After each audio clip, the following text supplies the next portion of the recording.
Middle East correspondent for the Jewish News Syndicate, to discuss more. Thank you so much, as always, for taking the time here on Live Now from Fox to join us. Thanks so much, Christy. All right, well, my first question here, I got a lot of questions for you. My first one, though, this is a 2-month ceasefire, right? So what comes after that expires? Well, first things first, we have to see if the ceasefire holds. I mean, this whole war with Hezbollah started when Hezbollah decided to join Hamas on October the 8th. They launched hundreds of rockets against Israel. I read a stat today that showed they launched, I think, 30,000 rockets and missiles and drones since October the 8th against the state of Israel. So there's a long way to go. If it maintains, if there is a halt, then perhaps we can move to the next level of negotiations. But right now, the ball's in the court of Hezbollah. Hezbollah must pull north of the Litani River, which is about 18 miles north of the Israeli border. They have to cease their production of weapons. They have to cease transferring weapons from Syria into Lebanon.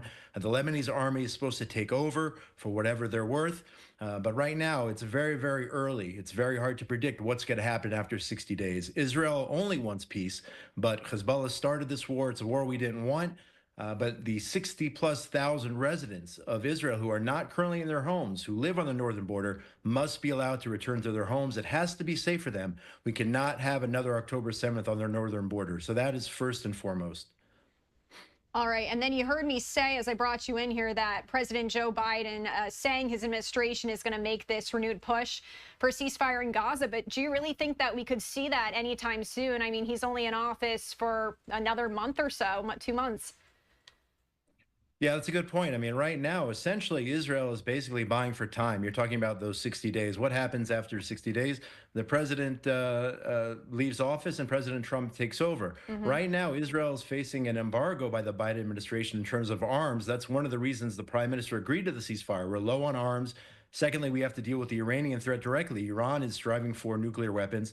And thirdly, to talk about Hamas, Hamas is now isolated. Hamas realizes that basically they're in this on their own. Of course, they're backed by Iran, but Hezbollah is no longer a player. So this is a good opportunity for Israel to potentially get back the hostages, or rather force Hamas to release those hostages. And will there be a ceasefire with Hamas? I mean, they've rejected every single ceasefire opportunity until now. Remember, they're the maniacal terrorist organization that murdered 1,200 Israelis on the 7th of October, carried out many, many suicide bombings in the 90s and the early 2000s. So that's who we're dealing with. So Hamas cannot be trusted. Israel has to continue to put the pressure on Hamas through military might in order to create that ceasefire. That's been the plan all along. And this has been a long time coming, this ceasefire. There were multiple attempts to reach a deal. What was it about this time that was able to pass, so to speak? I think the main thing right now is twofold. Number one, as I said before, Israel needs the arms, which the Biden administration is basically embargoing, not sending us the essential arms in order to continue the fight against Hezbollah, number one. And secondly, we are afraid, Israel's afraid of the next 60 days, and perhaps that the Biden administration could in fact assist in passing an anti-Israel resolution at the Security Council. So with that threat, with the lack of arms, the prime minister saying the troops also need a break, the goal of isolating Hamas, and the focus on Iran, all those factors coming into play as to why there's a ceasefire right now. I did also want to ask what the future of this looks like for both Hezbollah as well as Hamas. We've been hearing more about Hezbollah more recently, but Israel's military has already killed a lot of the top leaders. So can you just talk a little bit about what we're going to see in terms of Hezbollah moving forward, but also Hamas? Yeah, so Israel has done an amazing job of decimating the senior ranking officials of both Hezbollah and Hamas.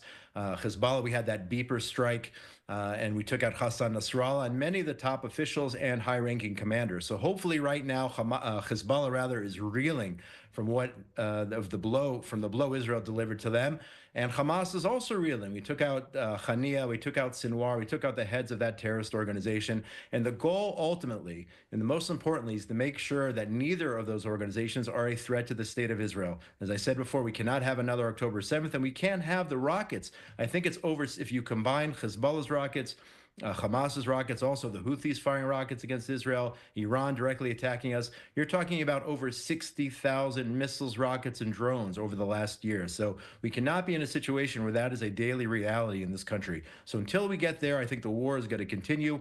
Hopefully, we'll come to some sort of agreement on the hostages, something that makes sense, but it has to be done through pressure. Hamas has to be pressured in order to release our hostages. There are 101 Israelis, some of them with American citizenship, by the way. I think it's 7 U.S. Israeli dual citizens who are being held in the dungeons of hell by Hamas. They have to be released. It's been over 400 days. It's way, way too long. Enough is enough. I did want to ask quickly, too, about, Israel did have some concerns with the ceasefire. One of those issues that was remaining was this Israeli demand to reserve the right to act should Hezbollah violate its obligations under this deal. So did we see a resolution of that?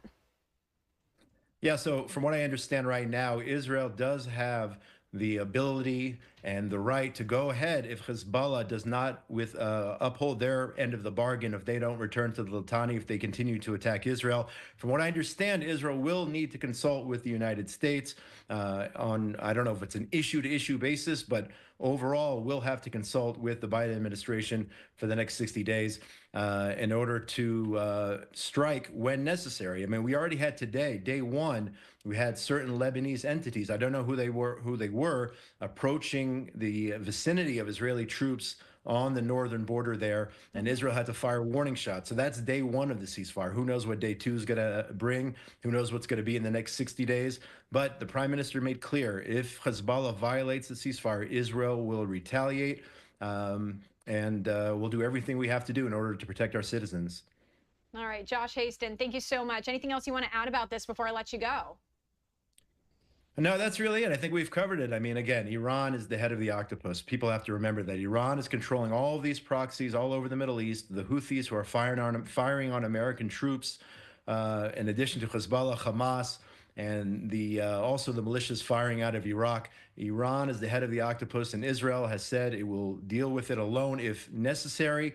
We have more confidence now with the Trump administration coming in that they will be on our side and help us in defending the state of Israel and really the Western world against Iran. So that is the main focus with Hezbollah, Hamas, all those other proxies. The head of the octopus must be dealt with sooner rather than later. They cannot go nuclear. All right. Always appreciate you coming on the show. Thank you so much. Thank you. Have a great day.